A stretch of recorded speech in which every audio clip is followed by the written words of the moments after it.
경제를 잘 알지 못하는 사람을 위한 당장 이번 주에 알아야 할 간편 지식 경제가 뭔데 경제의 맥을 짚어주는 두 분과 함께하겠습니다. 김대종 세종대 경영학부 교수, 송승현 도시화경제 대표 두 분 나오셨습니다. 어서 오세요. 예, 안녕하십니까. 네. 예, 주말 사이에 진짜 많은 비가 내리면서 충청 이남 지방에 특히 인명 피해가 많이 발생했습니다. 진짜 너무 안타깝고요. 그리고 그 이후에 나오는 보도들을 보니까 상당히 아쉬운 점이 많더라고요, 교수님. 그렇습니다. 저도 너무 안타까운 게 항상 반복해서 지하차도라든지 뭐 지하주차장에서 사망사고가 일어나고 있는데요. 우리가 부산에도 작년에 있었고 포항에도 지하주차장에 사고가 있었는데요. 이번에 또 우송에서 이렇게 큰 사고가 일어났습니다. 그 진짜 그 자동차 진입로만 막았다 그러면 이렇게 사고가 일어나지 않았을 것이라고 저는 보고 있고, 이게 문제가 뭔가 하면요. 소방청, 그다음 수자원공사, 경찰, 지방자치단체 전부 다 따로따로 노는 겁니다. 우리 과거 이제 국회에서 TRS라고 해서 일원화된 통신 체계를 만들어서 전부 다 일원화를 만들어 놨는데 이번에 무용지물이었습니다. 통신이 안 됐다는 겁니다. 예. 그래서 이게 수자원공사가 지금 물이 넘친다 이렇게 통보를 했으면 지방자치단체와 경찰이 도로 진입을 막았어야 되는데 이게 통신이 원활하지 않았고 경찰 따로 소방관 따로 지방자치단체 따로 다 따로따로 놀면서 다 책임을 미루기만 하고 있는 겁니다. 이렇게 일원화된 통신 체계라든지 누가 먼저 딱 그 길을 먼저 막고 그 생각을 했어야 되는데 그 시내버스가 어떻게 그 지하차도에 들어가서 이렇게 사망사고가 많이 났고 정말 너무 안타깝다 또 이렇게 말씀을 드리겠습니다. 네, 대표님도 뭐 주말 내내 보도를 보시면서 뭐 같은 생각하셨을 것 같아요. 네, 보도가 너무 안타깝다 보니까 저는 TV를 보기가 좀 그렇더라고요. 왜냐하면 마음이 너무 안 좋으니까요. 네, 마음이 너무 안 좋으니까. 뭐 직접적으로 제가 도울 수 있는 것도 없고 뭐 그래서 좀 마음이 좀 안타깝긴 하더라고요. 근데 지적해 주신 것처럼 우리가 생생경제 하면서 뭐 10대 경제 대국이다. 맞아요. 또는 우리 굉장히 뭐 성장세를 갖고 있고 앞으로 좀 세계를 주도할 수 있는 나라다라고 이야기도 하고 때때로 수많은 정부들이 그렇게 강조를 많이 해왔던 나라인데도 불구하고 어떻게 보면은 정말 이게 굉장히 서민들하고도 또 직결되고 또 정말 그 재난 피해에 얼마나 대응을 잘하냐라는 것들도 이 나라의 뭐랄까요 뭐 지표로 삼는 또는 뭐 국격이든 뭐 여러 가지 지표들 삼는데 얼마나 대응을 잘하느냐 이것도 그렇거든요. 그리고 과연 우리나라가 이런 그 자연재해가 앞으로도 이제 기후 위기라든지 자연재해가 예견이 되고 과거에도 그렇게 와 있었는데 과연 뭐 지자체가 됐던 정부가 됐던 학교가 됐던 얼마나 타 국가의 주요국들 대비했을 때 이런 뭐 대비책이나 안전에 대해서 좀 잘 갖춰져 있느냐 이런 부분도 고민을 해봐야 될 것 같아요. 뭐 하나하나가 어떻게 보면은 이 안전 불감증 안에 안일한 대응들을 했고 말씀하신 것처럼 진입로만 좀 막거나 또는 위험에 대해서도 조금 그 경고성이 좀 짙은 얘기만 했어도 좀 충분히 피할 수 있는 부분이었는데 굉장히 좀 안타까운 부분들이 좀 있었습니다. 네, 맞습니다. 아마 다 많은 분들이 같은 생각을 하셨을 것 같고 어쨌든 우선은 인명피해 없도록 하는 것이 앞으로 추가 피해 없도록 하는 것이 가장 중요할 것 같고 사실 이번에 인명피해뿐만 아니라 많은 뭐 주택이나 농경지 이런 데가 많이 침수가 되면서 실질적으로 삶의 터전 그리고 생계의 터전을 잃으신 분들도 많아요.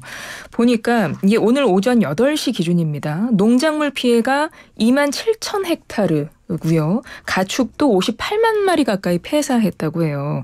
그래서 농식품부가 긴급 현장 점검과 대책 회의에 나섰다고 하는데 이게 일단 응급복구를 좀 해야 될 것 같고 좀 피해를 최소화해야 되겠죠, 교수님. 예, 맞습니다. 지금 현재 60만 마리에 대한 가축들이 이제 TV 영상을 보니까 소들이 숨만 쉬고 머리만 내놓고 이렇게 헤엄치는 걸 봤었는데 너무나 급하게 비가 많이 오고 또 막 물이 넘쳤기 때문에 농민들이 가축을 풀어주지도 못하고 다 본인의 피신부터 먼저 했을 정도로 급하게 했기 때문에 이런 상황이 나왔었고 60만 마리에 대한 가축이 이렇게 폐사했다는 건 정말 큰 피해를 입은 겁니다. 그래서 저는 정말 정부가 긴급 예산을 편성해서 적극적인 지원을 하겠다고 했고, 우리 특별 재난 지역이 포함이 되면 모든 관련된 뭐 은행의 이자라든지 세금이라든지 전부 다 연기가 됩니다. 이제 면제는 안 되고 이제 연기가 되는 거고, 당장 납부를 하지 않아도 되는 거고, 또 국가도 지금 예산이 충분하기 때문에 예비비가 긴급 동원을 해서 이분들을 다 돕겠다고 얘기했고, 정말 이분들이 너무나 힘듭니다. 뭐 이렇게 자기 집을 버리고 뭐 학교 강당에 모여 있거나 피신을 해 있는데 너무나 생활이 어렵기 때문에 정부의 역할이 바로 이분들을 도와야 되는 것이고, 이런 데 쓰라고 있는 것이 바로 예비비다. 그래서 농민들이나 어려운 사람들을 정부가 적극적으로 도와서 더 이상 또 오늘 밤에 또 비가 또 많이 옵니다. 그래서 더 피해가 없도록 정말 총력전을 벌여야 되겠다, 이렇게 말씀을 드리겠습니다. 그리고 보니까요, 전국적으로 피해 입은 기업과 지역민이 늘어나니까요, 금융권에서도 나섰더라고요. 당장 이제 보도를 보니까 4대 금융그룹, KB, 신한, 우리, 하나 이렇게 금융그룹이 피해 지역에 대한 긴급 지원을 한다고 하는데 좀 내용들 보셨어요, 대표님? 네, 뭐 전적인 내용들 보면은 여러 금융사들이 이제 뭐 한 10억 원 정도의 성금을 기부를 한다라고 하는데, 사실 이 10억 원으로 뭐 얼마나 큰 도움이 될 수 있을지 없을지, 뭐 작은 거겠지만 그래도 큰 도움이 될 수 있을지 없을지 참 걱정이 됩니다. 왜냐하면은 돈을 하기도 했는데 뭐 경제적인 거로만 얘기하면 최근 들어서 또 물가가 상승하기 때문에 뭐 예전만큼 해줄 수 있는 비품들이 굉장히 양이 그렇게 많지는 않을 거예요. 그래서 이런 금융사들이 뭐 금융 지원 같은 것들을 해주고 하면서 다른 뭐 여러 기업들이 좀 자발적으로 좀 도움을 줘야지 해결할 수 있지 않을까라는 생각도 하고요. 그리고 이런 뭐 개인들 안에서 일정 부분 뭐 대출이라든지 이런 것들을 뭐 신규로 지원한다라고 하는데, 참 뭐 이게 작은 손길 정도로만 되는 그런 상황이라서 뭐 이분들에 대해서 뭐 당연히 그 금융 지원하는 거는 긍정적으로 봐야 되는데, 조금 더 많은 그 손들이 좀 이렇게 피해를 입으신 분들이라든지 뭐 사회적인 약자라든지 이런 분들한테도 좀 가줘야 되고, 아까 그 교수님께서 말씀하신 그 정부 안에서도 예비비 같은 경우도 조금 적극적으로 고려를 해 봐야 될 것 같기는 해요. 왜냐하면은 이게 보통 손실 규모가 가장 큰 이런 자연재해 중에 보면은 뭐 일본 같은 경우도 뭐 한 제일 큰 부분이 이제 강진이라든지, 그다음에 호주는 뭐 홍수, 그다음에 중국 같은 경우도 뭐 홍수가 좀 크고, 유럽은 뭐 그 뭐랄까요, 뭐 겨울 폭풍이나 또 미국은 대륙성 폭풍 이런 것들이 많거든요. 이런 부분 안에서도 많은 재해들이 있고 하다 보니까 많은 그 손실들이 발생을 하고 있는 상황이에요. 그러면 우리나라의 대표적인 그런 자연재해가 뭐냐라고 봤을 때, 저 개인적으로는 사계절을 볼 때 가장 쇼크를 많이 받는 경우가 뭐 폭염이나 또는 그 겨울에 한파 이런 것보다, 저는 우리나라가 지형 자체가 산으로 많이 되어 있잖아요. 그렇다 보니까 제일 취약한 거는 이 폭우에 가장 취약한 것 같아요. 지반이 약해지고 산사태가 일어날 수 있으니까. 네, 우리나라가 한 70% 정도가 산으로 그 지형들이 있다 보니까 이런 부분들이 굉장히 취약하고, 2011년도에도 보면은 우면산 사태, 맞아요. 네, 이런 부분들이라든지 뭐 곡성에 있는 산사태, 뭐 가평에 있는 산사태, 이런 것들이 다 해마다 한 300mm 이상 내려오는 그런 비 때문에 피해들이 있거든요. 그래서 뭐 이런 지원들이나 일시적으로 어떤 일들이 있을 때 뭐 예비비나 이런 것들 편성하는 그런 것들도 중요한데, 주요 국가들 뭐 아까 말씀드린 일본의 강진이라든지 미국의 뭐 아주 뭐 허리케인 같은 그런 그 폭풍 이런 것들을 예측을 하고 대비를 하고 하는데도 완벽하게 막기가 어려운 그런 상황이라면, 우리나라의 가장 대표적인 이 폭우에 대해서는 정말 고민을 해봐야 되고, 이게 불과 1년 전이거든요. 가까이 보면은 불과 1년 전에 서울만 해도 굉장히 잠기는 그런 상황인데, 이런 상황들을 그 예비비가 단순 지원으로 끝날 게 아니라 국가 하나하나, 그다음에 지자체 하나하나가 미리 좀 선제적으로 대응하는 필요가 있고, 그다음에 어떤 뭐 교통망이나 도로망 뭐 이런 거에 대해서도 요즘 뭐 막 시끄러운 얘기들이 워낙 많은데, 그것을 볼 거보다도 이런 지하 차도를 만들고 도로 계획이나 이런 거 했을 때 과연 얼마나 안정하게 하느냐, 뭐 어디에 돈이 된다, 어디에 길을 뚫나, 이거 외적으로도 그만큼 뭐 환경적인 부분 또 뭐 경제적인 부분도 있겠지만, 앞으로는 이런 안정성까지도 같이 검토를 하고 어떤 뭐 도로라든지 뭐 이런 것들도 만드는 거에 대해서 고민을 해볼 타이밍이 됐다라고 보여집니다. 맞습니다. 보니까 이제는 그 이상 기후가 아니고 이제 이런 그 기후가 급변하는 기후가 이제 일반적으로 보편화돼 간다고 하더라고요. 그래서 올해는 극한호라는 말이 또 등장을 했어요. 아주 짧은 시간 동안 갑자기 많은 비가 쏟아지는 또 극한호의 기준이 생겼더라고요. 그래서 우리나라도 이제는 뭐 친환경이나 환경을 보호하는 이런 쪽으로도 뭐 경제 발전을 하면서도 주의를 해야 되겠지만 이런 자연재해에도 대비를 해야 될 것 같아요, 교수님. 지금 현재 우리나라가 이제 아열대 기후로 변하고 있습니다. 예. 전체 해수 온도가 한 2, 3도 정도 올랐고 우리가 아열대 기후로 변하면서 집중적인 호우가 내리게 된 겁니다. 그래서 우리나라에 지금 뭐 사과라든지 이런 작물이 계속 북상을 하고 있는 상황이고 그렇다 그러면 뭐 바다에 있는 물고기도 마찬가지입니다. 이와 같이 아열대 기후로 우리 대한민국이 변화하게 되면서 이렇게 집중적인 비가 많이 내리고 있는 거다. 그래서 과거에 우리나라에 이제 강을 좀 준설을 해서 물그릇을 좀 키우자. 이제 그것이 이제 물이 많이 왔을 때 홍수가 나지 않게 하고 또 가뭄에 예방하는 기능이 있었거든요. 그래서 어쨌든 정부도 총력전을 다 벌여서 이런 가뭄이나 홍수가 가장 또 피해가 또 커지고 있습니다. 이와 같이 아열대 기후로 변하게 된다 그러면 집중적으로 비가 오기 때문에 거기에 대한 철저한 예방을 해서 좀 재발하지 않도록 해야 되겠고 사람의 목숨은 지구보다 무겁다 이런 말이 있습니다. 이번에 한 50여 명이 이제 피해를 입으셨는데 정말 아까 같이 이제 진입로를 막는다든지 서울에 저는 굉장히 그 지하차도가 많이 생겼습니다. 예. 여의도에서 신월 지하차도라든지 또 양재에서 강남 지하차도라든지 전부 다 이것도 지하차도인데 이건 위험성이 없는지 굉장히 무섭고 앞으로 뭐 지하차도로 통과하는 사람들 굉장히 두려워할 것 같습니다. 그래서 정말 안전이 정말 중요한 시대다. 그 어떤 데보다도 우리가 건축을 하고 뭐 경제를 발전하는 것도 중요하지만 이런 후진적인 사고는 일어나지 않도록 정부가 정말 더 많은 노력을 해야 된다 이렇게 또 말씀을 드리겠습니다. 그리고 아까 이 안전적인 부분하고도 또 이제 우리 경제 채널이다 보니까 앞에 그 농작물 침수 뭐 피해 이 얘기에 대해서 제가 조금만 더 붙이면은 지금 이 폭우라든지 또는 장마 앞으로 또 장마에 대해서도 또 고민을 해봐야 되고 또는 가뭄이 또 올지도 모릅니다.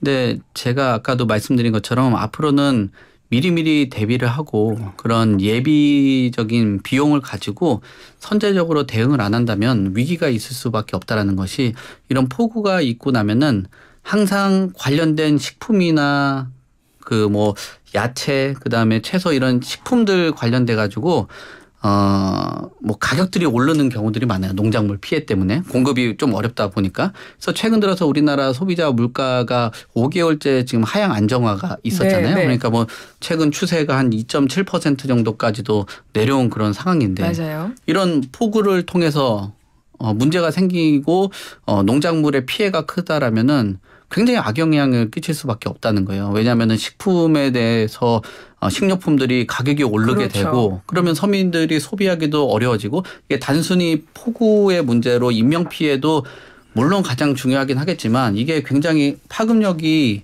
커질 수 있다라는 겁니다. 지금 물가 안정을 위해서 금리도 지금 낮추지 못하고 있는 상황이고 우리나라 경기 침체가 있다라면은 앞으로는 금리도 다운돼야 되는 그런 시기를 빨리 당겨줘야 되는 건데 다시 한번 이런 폭우 문제 때문에 뭐 농작물 또 피해가 오고 뭐 축산업 관련돼서 피해가 온다라면은 소비자들의 그 부담감이 커지면서 소비자 물가가 올라간다. 그러면 이런 올라간 물가를 물가가 계속 올라가고 어느 정도 2% 초반까지 내려오지 못한다면 금리를 뭐 동결 수준까지로밖에 유지를 못해요. 그러면 우리나라가 다시 한번 어느 반등을 하고 하려면은 금리 수준을 조금 점진적으로 낮춰가는 그런 작업들을 해줘야 되는데 이런 좀 아픈 상처가 지금 지나가면서 단순히 폭우와 인명피해가 로 끝나는 게 아니라 시장 전체, 그다음에 경제 전체에도 굉장히 좀 타격을 입을 수 있다. 그래서 얼마나 빨리 복구를 또 빨리 하고 이런 피해를 빨리 보상하느냐에 따라서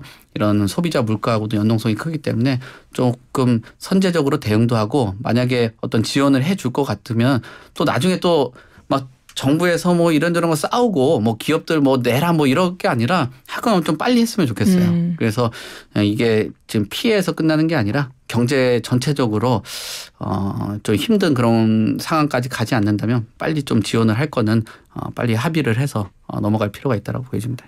대표님 말씀에 충분히 동감하고요. 그리고 말씀을 듣다 보니까 어떤 재해 예방, 재난 예방, 그러니까 여기서 그칠 것이 아니라 솔직히 우리가 한국이라는 나라가 뚜렷한 사계절이 있고 그리고 그 뚜렷한 사계절은 자연의 시기에 맞춰서 거의 동일한 시기에 봄이 오고 여름이 오고 가을이 오고 겨울이 왔단 말이에요. 근데 이제는 기후도 변화가 됐고 우리나라도 아까 말씀하셨지만 이제 아열대 지방으로 바뀌었고 근데 우리가 그동안 산업화를 겪으면서 지금까지 경제 발전을 이렇게 해온 이유가 사실은 이 뚜렷한 사계절과 안정된 기후와 자연 때문이 아니었을까 싶어요. 그러면 이제는 그것이 변하기 때문에 앞으로 우리가 어떤 경제적인 개발, 경제 발전에서 전반적으로 그 틀을 다시 짜야 되지 않을까 이런 생각도 좀 해볼 수 있을 것 같아요, 교수님.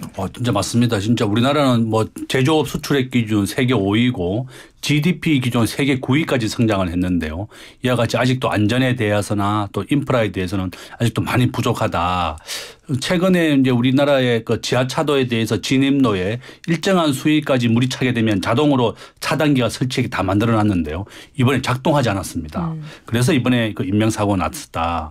모든 우리가 소방, 경찰, 지방자치단체가 일원화를 위해서 TRS라는 것을 도입을 해서 일원화를 만들어놨는데 이번에 또 무용지물이었습니다. 국가 예산을 통해서 이런 안전에 대한 장치를 마련하고 통신 장비에 대한 보완을 해놨는데도 이렇게 긴급한 사고가 났을 때마다 제 역할을 못했다. 정말 2번, 3번 더 확인을 해야 되겠고 일원화된 조직 체계, 일원화된 안전 체계를 만들어야 되겠다. 지금은 소방, 경찰, 지방자치단체 다 따로따로 얘기를 하고 있습니다. 자기의 역할은 다 했는데 연락을 못 받았다 이렇게 얘기하고 있어서 일원화된 안전체계를 만드는 것이 가장 중요하다. 또한 우리나라가 지금 아열대 기후로 지금 변화하고 있기 때문에 지금 우리나라 전체적으로도 이런 안전과 날씨, 기후와 관련된 태스크포스를 만들어서 이러한 전체적으로 국가 대비를 하는 것이 필요하다. 이렇게 또 말씀을 드리겠습니다. 예. 집중호우로 피해가 집중된 지역이 이번에는 충청 이남 지역이었어요. 특히 경북, 충북 지역 중심으로 특별재난지역 선포 추진한다고 하는데 앞서 교수님께서도 말씀하셨듯이 이 특별재난지역으로 지정이 되면 피해 복구비 일부가 국비로 지원이 되고 또 공공요금도 감면되고 이런 혜택이 있을 거라고 합니다. 일단 필요한 조치들이 빨리 신속하게 이루어졌으면 좋겠고 그리고 오늘 밤에도 사실은 이 같은 지역에 지금 많은 비가 예보가 돼 있기 때문에 충청권, 전라권, 경상권 많은 비 온다고 하니까요. 비 내리는 지역에 사시는 분들 다시 한번 좀 각별히 좀 유의하셔서 위험 지역으로 접근하지 마시길 바라고 추가 피해 없도록 좀 정부에서도 지자체에서도 좀 잘 대비를 했으면 좋겠다 이런 생각을 해봅니다. 자, 그럼 다음 뉴스 짚어보도록 할게요. 아시아나항공의 국제선 왕복 항공편이 결항됐습니다. 아시아나항공 조종사 노동조합이 임금협상 결렬로 쟁의 행위에 돌입을 했는데요. 지난 16일 인천국제공항 출발해서 베트남 호찌민에 도착할 예정이던 항공편이 결항이 된 거예요. 그러니까 귀국편도 함께 결항이 됐고요. 이렇게 노조쟁의로 국제선이 결항되기는 처음이라고 하는데 이렇게 되면 승객, 화주, 여행업계 피해 많을 것 같습니다. 어떻게 보시나요, 대표님? 피해가 많죠. 네. 지금 이 시점도 저는 굉장히 안 좋다라고 봐요. 예. 이게 노조 측이라든지 이 조종사 노조 측에서 이런 단체 행동을 한 거에 대해서 그분들만의 좀 목소리를 내는 부분들은 있겠지만 왜 이런 그 초성수기를 앞둔 이 시기 때 이렇게 하느냐라는 거는 굉장히 꼭 항상 노조의 잘못이다 아니다라고 떠나서 저는 항상 이런 투쟁을 하는 그 시기라든지 시간이라는 게 이런 굉장히 안타깝다라는 거예요. 소비자들이 분명히 뻔하게 피해가 좀 크다라는 거 뻔히 알 테고 또 최근에 지하철이라든지 이런 것들도 보면 꼭 항상 보면은 출퇴근 시간대 꼭 이런 시간대 그러니까 본인들의 목소리를 내기 위한 그런 부분들도 있겠지만 과연 이분들이 얘기하는 공공이라든지 이런 쪽에 관련돼서 부합을 하느냐라고 봤을 때는 그런 거는 좀 저 개인적으로는 조금 아니다라고 보여집니다. 그리고 노조라는 게 어떤 때로는 그 굉장히 좀 기업들에 대한 그런 뭐 횡포 같은 거에 또 일정하게 좀 방어를 하는 역할도 있고 뭐 노동자의 목소리를 또 대변하는 것도 있고 합니다. 그래서 굉장히 오히려 노조에서 하는 활동들이 긍정적인 것들도 많기도 해요. 근데 이런 시기가 적절하지 못하는 시기 또는 소위 말하는 정말 힘드신 그런 노조나 또는 노동자들이 있는 계층에서는 그런 목소리를 낼 수 있는 힘도 없습니다. 그래서 조금 이 그 투쟁이라는 시기라든지 또 우리가 지금 임금에 대해서 뭐 전체적으로 다 사회적으로 논의를 하고 있는 과정 안에서 뭐 임금에 대한 협상이라든지 뭐 이런 것들 하는 거에 대해서 뭐 제가 뭐 사실 노동 관련돼서는 굉장히 뭐 뚜렷하게 뭐 어떤 전문성이 있고 그런 사람은 아니지만 그래도 이거를 봤을 때는 그냥 뭐 일반적인 사람 그다음에 제가 뭐 어떤 그냥 시민으로서의 그 관점을 본다면 그냥 좀 소비자들이 굉장히 힘들어지겠다. 그다음에 이런 노조들의 목소리 내는 그 시간이나 시기가 조금 아쉬움이 있다라고 뭐 저 개인적으로는 그런 생각을 했습니다. 사실 노사가 지난해 10월부터 임금 협상을 시작을 했대요. 근데 9개월째 인상률에 대한 그 입장차를 좁히지 못한 상태에서 이렇게 쭉 오다 보니까 이달 7일부터 쟁의 행위에 돌입을 한 거고 또 의견이 좁혀지지 않으면 24일에 총파업하겠다 이렇게 예고를 했는데 사실 이런 항공 같은 경우는 아주 기본적인 필수 분야지 않습니까? 그래서 만약에 파업을 하더라도 일정 비율 운항률은 유지가 된다고 하더라고요. 그러던데요. 예, 맞습니다. 지금 현재 아시아나가 이번에 파업했는 것이 총 국내선하고 국제선 35편하고 합쳐가지고 54편이나 네네. 결항이 되었고 조종사 노조가 이제 단체 행동을 하고 준법 투쟁을 하겠다. 또 스탠바이 근무를 거부하겠다. 이렇게 얘기하고 있는데요. 작년 말 기준으로 우리나라에서 대학생 청년 취업률이 45%입니다. 우리나라 기업이 우리가 이제 외국인 직접 투자라고 부르는데요. 우리나라에 들어온 것보다 우리나라 기업이 해외에 투자를 한 것이 4배나 많습니다. 우리나라 정부는 이제 항상 해외 직접 투자가 사상 최대라고 얘기하지만 또 나간 것이 사상 최대로 많습니다. 4배나 더 많다는 거고 우리 대한민국의 외국인들이 투자를 끌이는 가장 큰 이유가 바로 강력한 노조 때문에 그렇습니다. 그래서 저는 이제 우리 노동 정책에 있어서 미국이나 영국 뭐 선진국 같은 경우는 굉장히 탄력적인 노동 정책이라고 해서 또 해고도 자유롭고 채용도 자유롭습니다. 그렇지만 우리 대한민국은 한번 고용을 하게 되면 부장까지는 해고로 절대 불가능합니다. 이와 같이 이제 고용 노동자를 위한 고용 정책이 굉장히 강력하고 또 이렇게 뭐 대체 근로라고 해서 노동자가 파업하면 대체 근로를 우리나라 불법인데요. 전 세계에서 우리나라만 불가능합니다. 미국이나 유럽은 다 대체 근로가 가능하다. 그래서 결론은 이렇게 가장 극성수기 지금 이제 7, 8월 달을 맞이해서 가장 많은 항공 수요가 있고 또 아시아나하고 대한항공은 합병에 대해서 미국이 거부를 했습니다. 네네. 유럽도 거부를 했고 지금 합병을 해서 좀 더 아시아나가 워낙 어려웠기 때문에 합병을 해서 같이 상생을 선택하고자 하는데 또 이렇게 거부도 된 상태에서 노조가 또 임금이다. 보통 이제 우리가 임금이라고 하는 것은 물가 인상률이 작년에 뭐 3, 4% 됩니다. 그러면 이번에 최저임금도 뭐 한 3, 4% 이내도 될 것인데 뭐 물가 수준 정도 서로 협의를 해서 상생을 선택해야지 조종사들이 본인들의 급여가 만족스럽지 않다고 해서 이렇게 회사에 큰 피해를 주고 그러면 대한항공 아시아나 합병도 더 지연이 되는 것이고 그러면 우리 항공기를 이용했던 일반 시민들이 더 많은 분노를 일으키게 된다. 그래서 결론은 빨리 노사가 합의를 해서 빨리 마무리 좀 해달라. 또 이렇게 부탁을 드리겠습니다. 네.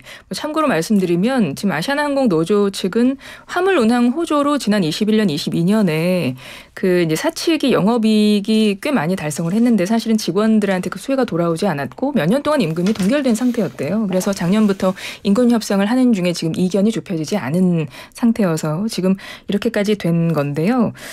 사실 말씀하신 대로 상생을 위해서 좀 양측이 잘 조율을 잘 해나갔으면 좋겠습니다. 지금 시기도 시기고 지금 많은 분들이 힘드시기 때문에 24일 총파업이 예고됐지만 총파업까지 가지 않고 잘 의견이 마무리됐으면 좋겠다라는 바람을 가져봅니다. FM 94.5MHz YTN 라디오입니다.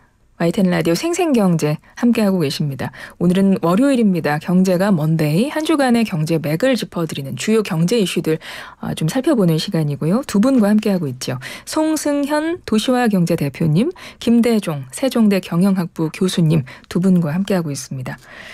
자, 2부 시작했고요. 2부에서는요. 윤석열 대통령의 해외 순방에 대한 이야기로 한번 시작을 해보도록 하죠. 윤 대통령이 지난 10일에 출국해서 리투아니아, 폴란드 그리고 우크라이나까지 6박 8일간의 순방을 마치고 돌아왔습니다.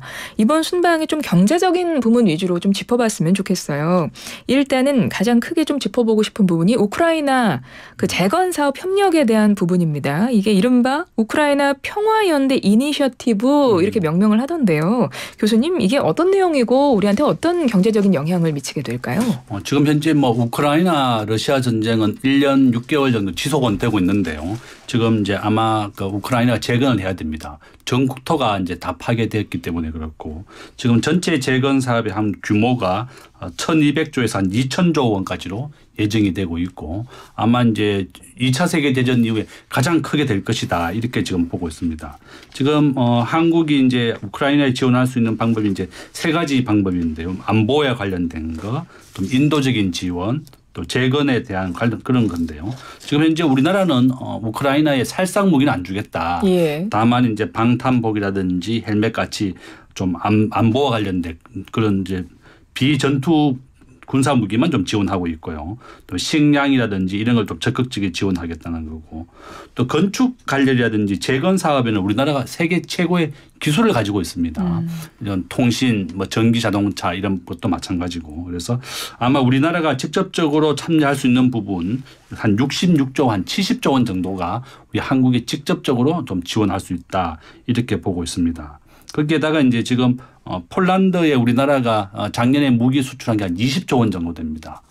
금년에도 한 20조 원 이상을 이제 요청하고 있는데 우리나라가 미국 다음으로 전차를 가장 빠르게 생산하고 공급할 수 있는 나라입니다. 지금 현재 우리가 남북한 대치를 하고 있기 때문에 전 세계에서 이렇게 빨리 제조 무기를 만들 수 있는 나라가 우리나라밖에 없습니다. 네. 그래서 이제 전차라든지 또 자주포라든지 또 경비행기까지 우리나라가 작년에 20조를 수출했고요. 폴란드는 자기 나라에서 직접 이렇게 탱크를 만들 수 있고 포탄을 만들 수 있게 기술 지원해달라 이렇게 해서 지금 현재 현지 생산화도 지금 한국과 협의를 하고 있는 상황입니다. 그래서 지금 우크라이나의 재건 사업이라든지 폴란드의 K방산 이 대한민국의 방위 산업이 아주 날개 돋친 듯이 지금 팔리고 있는데 지금 반도체에 대해 좀 덜 팔리고 있으니까 오히려 방위 산업이 지금 우리나라에서는 중요하고 우리나라가 지금 현재 방위 산업 수출액 기준으로 하면 세계 5위 정도 됩니다. 네. 대단히 많이 성장을 했고 또 우리가 방위 산업을 더 육성하게 되면 우리 남북한에 우리가 남한에 대한 군사적 안보에도 크게 도움이 되는 거거든요. 그래서 저는 이와 같이 우크라이나 방문이 재건 사업과 또 폴란드에서 무기에 대한 수출이라든지 현지 생산 같은 경우는 우리 한국 경제에는 또 크게 도움이 된다. 또 이렇게 말씀을 드리겠습니다. 예. 네, 지금 전쟁이라는 것 자체가 다양한 시각들인데 보통 이제 전쟁들이 일어나고 나면 경제적인 타격이 크긴 하죠. 그렇죠. 네, 그 경제적인 타격 안에서 때로는 예전 같은 경우는 대공황처럼 아주 큰 피해를 갖기도 하는데 또 때로는 또 경제적인 이익도 가져오게 되는 거거든요. 예전에 세계대전 같은 경우도 독일이 그때 당시에 굉장히 크게 힘들었던 그런 상황이에요. 전쟁을 통해서 위기를 크게 겪었는데 또 그 외적으로 봤을 때는 피해를 좀 덜 당한 미국 같은 경우는 세계에서 독일보다도 이제 높게 올라가는 그런 어떤 때로는 그 순위가 바뀌는 그런 계기를 마련하기도 합니다. 그리고 전쟁을 통해서 재건되게 된다라면 그 과정 안에서 재건 과정 안에서 개발을 또 통하게 되고 또 정치적이나 문화나 외교가 또 개방되기도 하거든요. 우리가 이 특정 부분을 좀 재건 사업하는데 도움도 주고 하면 아무래도 외교적으로 또는 사업과 연관성들이 좀 있는 사람들 같은 경우는 하는데 좀 긍정적으로 볼 수 있고 일단 그 재건 과정 안에서 우리나라의 기술품이나 어떤 기술적인 것들이 핵심이 또 들어가게 된다면 그게 또 도움이 될 수가 있는 거예요. 예를 들면 이런 거예요. 그 뭐 부동산 개발이라고 예를 들면은 건물이 오래돼서 멸실을 하고 새롭게 건물을 짓는다면 거기다 건물 질 때 순간적인 IoT를 장착을 한다든지 또 뭐 인터넷을 깐다든지 그렇죠. 그렇게 된다라면은 그 안에서 안정적인 그 뭐 돈을 벌 수 있는 그 구조를 만들 수도 있는 거거든요. 우리나라가 갖고 있는 뭐 천연 자원 같은 경우는 굉장히 부족하긴 하겠지만 기술은 또 세계에서 굉장히 손꼽히는 그런 나라기 때문에 재건 과정 안에서 그런 뭐 여러 가지 기술력들을 재건되는 곳곳에다가 또 전파도 하고 그런 것들이 하나의 또 마케팅이 돼서 이거는 국내 우리나라에서 했던 개발한 것을 가지고 건설을 했더니 역시 대한민국 건설이 재건 과정에서 보니까 정말 잘하더라. 그다음에 인터넷 통신 같은 게 굉장히 훌륭하더라. 이런 얘기들이 들면 전체적으로 그 주변 국가를 비롯해서 재건 과정에 있는 해당 국가에게도 도움이 될 수가 있는 거고 그 과정 안에서 뭐 서로 간의 신뢰라든지 또는 외교적인 부분에 대해서 상당 부분 개선이 될 수 있습니다. 그래서 뭐 소위 이런 전쟁을 통해서 재건 과정에서 뭐 사업이 원활하게 잘 된다라면은 뭐 GDP가 달라진다라는 그런 얘기도 할 정도로 네, 사람들이 네. 가서 인력들 파견하고 그 안에서 일하는 사람들도 늘어나고 하면은 어떤 큰 전환점을 가질 수 있기 때문에 그냥 우크라이나가 갖고 있는 전쟁의 아픔이 있고 또 그 전쟁 안에서 또 경제적인 손실도 있겠지만 그 손실 과정 안에서 재건하는 과정에서 또 다른 그런 모습들을 가지고 올 수 있다라고 보여져. 뭐 베트남도 마찬가지고 우리나라도 마찬가지고 뭐 독일이라든지 여러 국가들 보면은 6.25 전쟁 이후 우리나라의 이런 그 발전된 그런 모습들이라든지 뭐 베트남의 그런 모습들이라든지 주요 전 세계가 전쟁의 경험을 역사적으로 겪었던 나라들이 많잖아요. 그런 모습들을 보면 굉장히 성공한 사례들도 많고 그 과정 안에서 우리나라의 전쟁 과정 안에서 또 미국과 우리나라의 그런 여러 가지 뭐 외교적인 거나 우호적인 부분들도 유지가 되고 있는 그런 상황이잖아요. 이런 것들 잘 활용을 해본다라면은 뭐 우리가 유럽에는 아무래도 아시아권이나 미국 쪽하고는 좀 굉장히 가깝긴 하지만 중동하고 또 유럽 몇몇 곳하고의 우리나라의 뭐 기술력이나 또는 우호적인 관계들을 가져올 수 있는 또 기회가 될 수 있다고 보여집니다. 예, 맞습니다. 이번에 우리나라와 우크라이나 기업 간 협력 확대하기로 했고 또 인프라 건설 등 재건 사업 추진하기로 했고 특히 뭐 교육기관 같은 것들도 파괴가 됐기 때문에 그것도 재건해야 되고 이번에 윤석열 젤렌스키 장학금 신설도 합의했다는 내용이 보도로 전해지던데 또 폴란드하고도 우크라이나 재건 사업 수주를 위한 MOU 양해각서 체결했고요. 사실 이 전쟁 이후에 인도적 지원, 안보 협력 당연히 해야 되는 것이고 그리고 이제 국가별로 사실은 협력을 통해서 경협도 중요한 부분이죠. 그리고 또 이게 하나의 우리는 또 실리적인 면도 생각을 안 할 수 없는 부분이기 때문에 우리나라 같은 경우도 많은 기업이 참여한다고 합니다. 이 부분은 앞으로 좀 우리가 우크라이나 재건 사업을 통해서 또 우리 기업들도 더 많이 발전할 수 있는 계기가 되면 좋겠다는 생각을 해보고요. 폴란드의 이 무기를 좀 한국에서 생산하고 싶다라고 폴란드 대통령이 밝혔다는데 이거 잠깐만 짧게 짚어볼게요. 이제 폴란드가 한국에 우리나라에 상당히 중요한 수출국이 된 것 같아요, 교수님. 예, 맞습니다. 작년에 우리나라에서 폴란드에 수출한 금액이 20조 원 정도 됩니다. 우리나라의 K9 자주포부터 해서 전차, 경비행기까지 세 가지가 합동으로 되었고 최근에는 우리나라 풍산이라는 기업이 그 포탄을 만드는 기업입니다. 네. 그래서 현지 생산을 좀 해달라. 지금 현재 우크라이나에 미국이 집속탄이라고 하는 전체를 파괴할 수 있는 폭탄을 주는 이유가 지금 자주포에 쓸 수 있는 포탄이 없다는 겁니다. 그래서 미국이 고육지책으로 그러면 집속탄이라도 주겠다. 뭐 이런 상황까지 나왔고 또 F-16 전투기까지 좀 지원을 해서 전쟁을 좀 종식시켜야 되겠다. 이런 얘기까지 나오고 있습니다. 지금 현재 우크라이나는 과거에 핵무기가 1,800개 정도 있었어요. 이게 이제 부다페스트 협정을 맺으면서 우크라이나가 핵무기 1,800개를 다 없애면 미국, 영국, 러시아, 유럽이 지켜주겠다 약속을 했습니다. 네. 이게 바로 부다페스트 협정이었거든요. 그런데 약속을 지켜지지 않았고 러시아가 침략을 한 겁니다. 그래서 이제 결론은 세상에 그 어떤 나라도 믿을 수 없다는 것이 이제 이 우크라이나 네. 사태로 경험을 하게 되었고 폴란드는 우크라이나와 국경을 접하고 있기 때문에 지금 폴란드의 전차라든지 포탄이 우크라이나에 많이 지원을 하고 있습니다.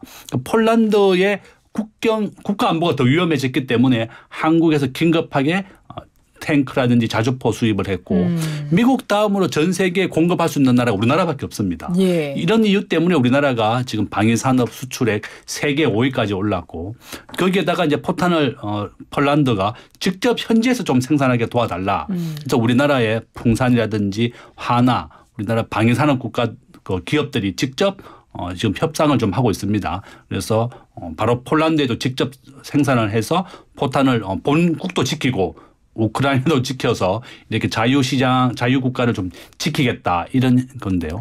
아마 저는 이렇게 우리가 작년에 이미 20조를 수출했기 때문에 금년에도 계속 한 그 이상의 금액을 지원을 해서 또 폴란드와 한국의 경제 협력도 되고 또 국가 안보도 서로 도움이 되는 그렇게 하는 것이 또 필요하다. 또 이렇게 말씀을 드리겠습니다. 한국이 2027년에 세계 방산 수출국 빅4로 올라서겠다 이런 목표를 세웠다고 합니다. 그게 지난 회의에 특히 폴란드에 이런 무기 같은 것 많이 수출을 했대요. 그걸 계기로 지금 이 급증하는 추세라고 하는데 우리나라의 방산 수출이 우리나라가 수출국이지 않습니까? 세계 최대 수출국이고 우리나라 경제 발전에 큰 역할을 했던 또 버팀목이 수출인데 또 다른 분야에서 또 세계 최고 그 선두에 서려는 목표를 세웠는데 이게 잘 좀 됐으면 좋겠다는 생각이 들어요. 네, 2018년부터 22년까지 우리나라 무기를 제일 많이 썼던 나라가 필리핀이랑 인도, 태국 이런 국가거든요. 네. 아시아권에 있는 국가. 근데 좀 아프기도 하지만 냉정하게 평가를 해보면 이곳의 그 평화랑 유럽의 평화를 본다면 유럽이 전쟁이 좀 더 자주 일어나고 또 네. 이런 방위에 대해서 좀 더 고려를 하는 나라다 보니까 그만큼 소비가 좀 일어날 수 있는 곳이기 때문에 이곳에 수출을 한다라는 거는 어떻게 보면은 우리나라의 차가 예전에 동남아에만 팔리다가 미국, 유럽까지도 팔린 것처럼 이런 우리나라의 무기가 동남아를 넘어서 유럽 또 타 국가까지 넓어졌다라는 거는 뭐 크게 성장할 수 있는 또 우리나라의 기술력이 어느 정도 검증이 되고 있다라고 봐도 될 것 같습니다. 네. 끝으로 부동산 이야기 잠깐 짚어보면 이 시간 마무리하면 될 것 같은데 부동산 시장에서는 이제 바닥론 네. 이야기가 또 나오면서 네. 또 앞으로 매수 심리 살아날 거라는 전망이 나온답니다. 그러고 보니까 또 한편에서는 서울 아파트값이 전고점 가격의 87% 수준 회복했다 이런 조사 결과도 나오고 있어요. 네. 어떻게 보세요? 그 회복선에 닿아가는 그런 과정이라고 봐야 되겠죠. 금리 인상의 동결이라는 거는 결국은 돈을 빌려서 집을 사는 그런 구조도 있겠지만 심리적인 동결이라는 거는 심리적인 그 안정세를 가져올 수 있다라고 보여지거든요.